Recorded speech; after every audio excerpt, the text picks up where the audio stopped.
Do you want to do a little plug? Should I do a little plug? Yeah, but let's put your stuff behind okay. it, not the other guy's booth. Not the bright, shiny. And then I actually get you in frame too. There you go. Okay. What should you want? I don't know. What is Hope for Shame? Oh my gosh, you're putting me on the spot. I know, but start it with You have to Hope edit for this Shame out is. now. Good morning, this is Di, and I'm with Joel. Hi. Who's not in the frame. Let me try There we again. go. Hi, here I am. I don't have one of those flip things. I can't tell where we're at. We are on our way to the Northwest Ministry Conference this weekend, and Joel's business is having a booth at the conference, and I'm going to be helping him, and we'll show you. Woohoo! So exciting. So here at the Northwest Ministry Conference, and Joel has his booth set up, and he said I get to show you. Hey guys. He has his banner up. Ta-da. And his raffle, and then his whole table. Oh, fly over, fly over, fly over. Hope for Shame is a mental health awareness consulting business for churches and pastors and church leaders. So what I do is go to churches and talk to them about how to help those with mental health issues, with symptoms of like depression or trauma, or even maybe something like a psychotic symptom, and what they can do to help them better. Just like when you have someone who has cancer, what you do to help them, what you know to help them. Some of those same things can be done to help those with mental illness. So that's what I'm going to do, is train them on how to do that better.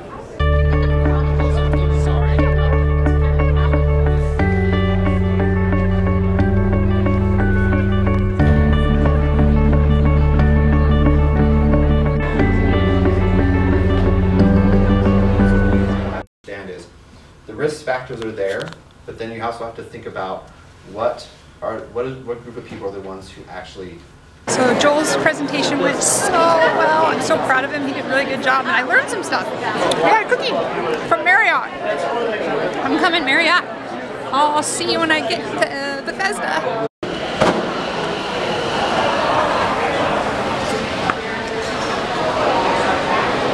I'm at Overlake Christian Church, and yep, it's big enough to have an escalator.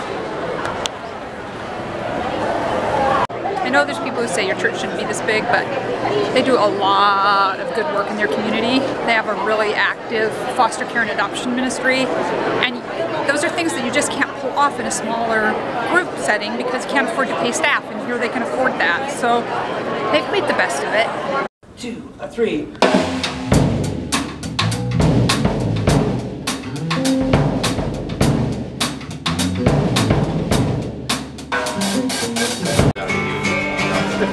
I got enough candy over here, I don't need any of that. Yeah. So we were here. The people who were next to us were like, just go ahead. Well, I got to show you a little bit of the Northwest Ministry Conference. There's more tomorrow. Some really neat things planned. I can't wait to show you. Anyway, I thought I would take a second and talk about the conference. It's the first time I've worked at an event with Joel. I've been to that conference many, many times as a foster home recruiter and recruited foster parents there. But I've never been there, and I've never been there representing mental health awareness, and it was really great. It was a really good feeling to get to share with people really honestly, like, you know, there's people in life struggle, and whether you're in church or not, you need help and you need support. And we were talking about how 1 in 5 people are affected by mental illness, and so it's not just, oh, well, we have a homeless person in our congregation who's mentally ill. It's going to happen to people in different times of their lives. I remember when I was about 30, my grandpa died, and I didn't take it well at all. I just tried to stuff down the feelings, you know, and what ended up happening is I ended up having panic attacks where I would just be doing something normal, and all of a sudden I'd feel really flush, and I think I was going to throw up, and the room would start to spin, and my hands would go numb, and they would be really bad panic attacks. I had them in Costco. I had them all over the place. And it was a couple of years, I think, that I had them. And so it was really debilitating. And so I think it's important that people understand that it's regular people who go through times where they need extra help, and that the church can be there for them. It's really important educating the church so that they realize it's not a spiritual problem. It's a brain chemistry problem, and they can be more helpful to people in their congregation. We got these swag bags, you know, the stuff we all get. So I haven't looked through it yet. I picked up some stuff from some tables too and threw it in there. So the first one was one I picked up Word Worship new song sampler. So I got a new song sampler, and apparently you can go on the website and get the music and lyrics for your worship team. So I got something that says answer the call so that I can become an army chaplain. I think that ship has sailed. I have an ad for Priscilla Schreier live at Overlake Church. Worship with Anthony Evans. Oh, I know who Anthony Evans is. Anthony Evans is the son of Tony Evans, the preacher. Anthony Evans was a contestant on The Voice. He sings. I don't know Priscilla Schreier. Maybe she's from The Voice too. I got a flyer for 820, a Christian radio station. Got a nice Space Needle on the front. I got one for Ecola Bible School. I don't know about putting Ecola all over everything. It looked like E. coli to me. I don't know. I think after the Ecola outbreak, I might look for a different name. I started Bible school once. I went to Trinity Lutheran College, TLC, and it is closing in May, so I will never finish my education. I was a junior in college. This is in Cannon Beach, Oregon, so that's not going to happen either. The Furs Retreat Center. I could stand for a good retreat. It's in Bellingham. Ooh, I like Bellingham. Bellingham's cool. You've seen it in the vlogs. They have a dorm and a lodge, and they have cottages. The Panic Squad, an improv comedy group. Saltful. Free high-resolution pictures for creative ministry and church projects.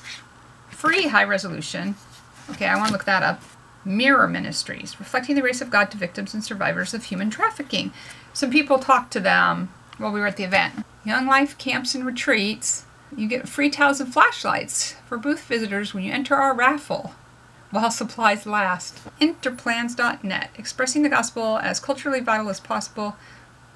It's the place for pre-copyright projects. I talked to the lady about this. They turn your ideas into a pitch and to send the pitch to Hollywood to see if you get made into a movie. I'm making a movie. What do I need that for, right? This is an ad for a branch of the conference, the visitor-friendly church, and they have all these visitor-friendly happy hour and things.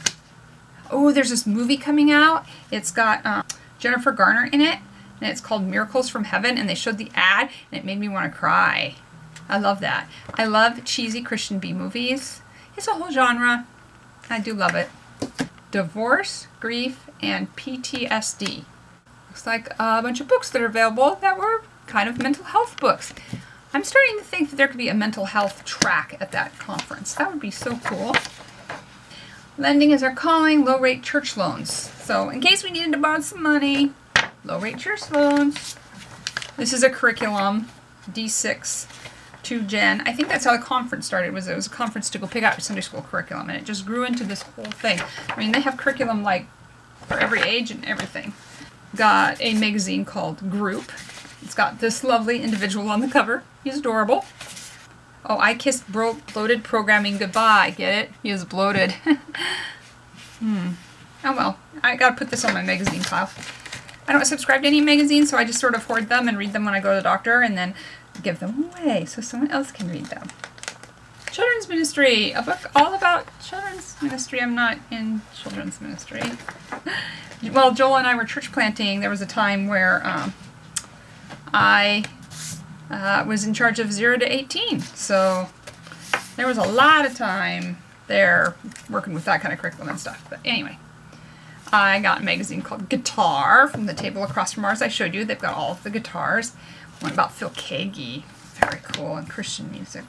Christian musician, worship musician. Paul Belanchi, he writes everything.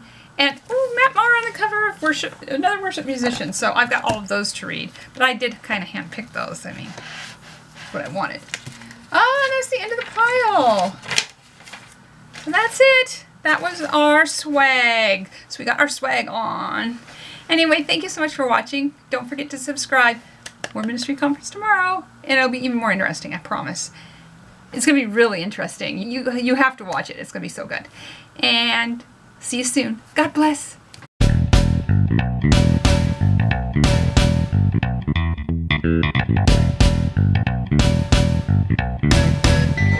They look like they're looking for French fries. Oh, French fries!